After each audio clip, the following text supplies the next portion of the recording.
The celebration continues back down in Victory Lane. We talked to the top 5. Kenny Wallace comes home in 6th, Michael Annett 7th, Carl Edwards 8th, Ricky Stenhouse Jr. 9th, and Joey Logano, the 10th place finisher. What about final thoughts before we go? I think it's interesting a lot of times how when you have a good race car, you can get better fuel mileage too. All of it kind of works together. But Brad Keselowski and that team did a fantastic job. He said a new car, and they had some things yet to come too. So we may see this scenario play out some more throughout this year. Yeah, sometimes we see these fuel mileage races come down to somebody getting an opportunity to get in victory lane that maybe didn't have any other way to get there. I think Brad Keselowski had a lot of ways to get there tonight. He had the fastest car pretty much all night long, and he had enough fuel, so it was a great win for this team. Well, Alan, I'm going to send it down to you with the thought that all that verbal replay with, byplay, I should say, with David Hyder listening in, did that lead to maybe him second-guessing that call, thinking about the yellow coming out? You know what? I'll ask Rusty and Brad. I thought, first of all, it was entertaining.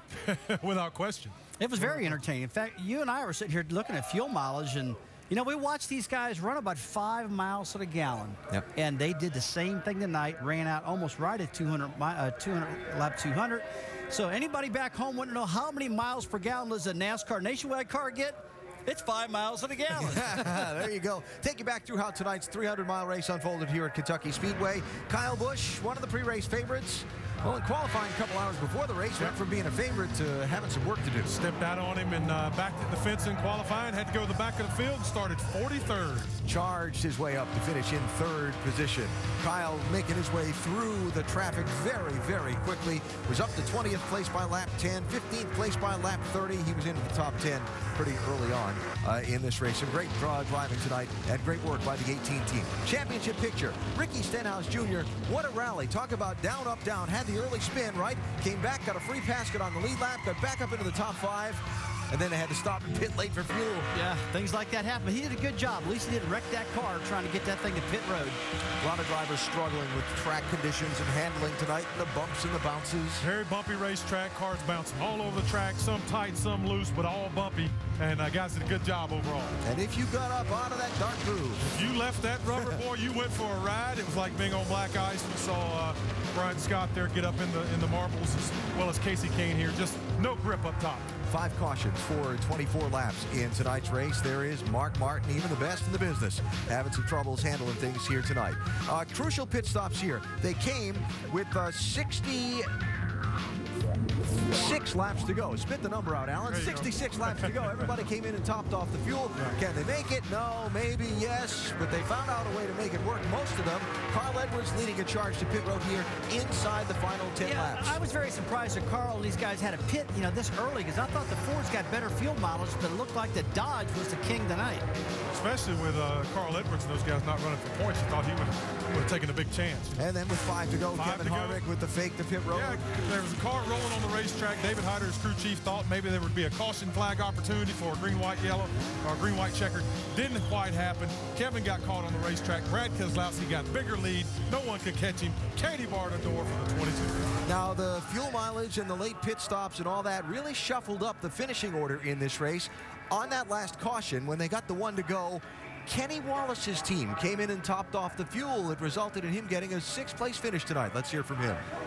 And can you tell us about that critical decision your team made to come in and top off? Well, you know, we're sitting running around 15th, and I said, what position are we?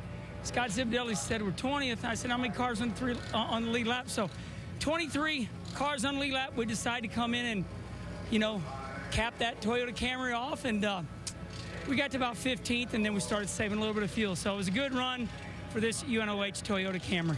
It was a great run for him tonight. Jamie? Well, a lot of people watching lap times throughout the race would have said this guy would have been your winner, Ricky Stenhouse Jr., but you spun early, you cut a tire, you went down a lap, you fought your way back, but what was the biggest frustration of the night? Just the finish, man. We, our Blackwell Angus Beef and Cargill Mustang was super fast. I mean, the guys worked really hard on it.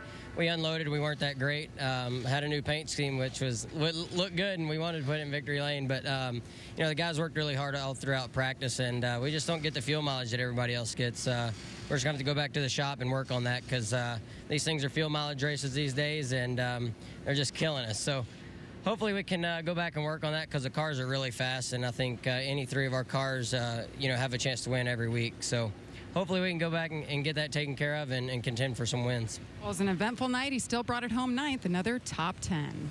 All right, Jamie, thanks. And Stenhouse and the rest of the NASCAR Nationwide Series drivers will head up to the Magic Mile in Loudon, New Hampshire. That is next Saturday afternoon.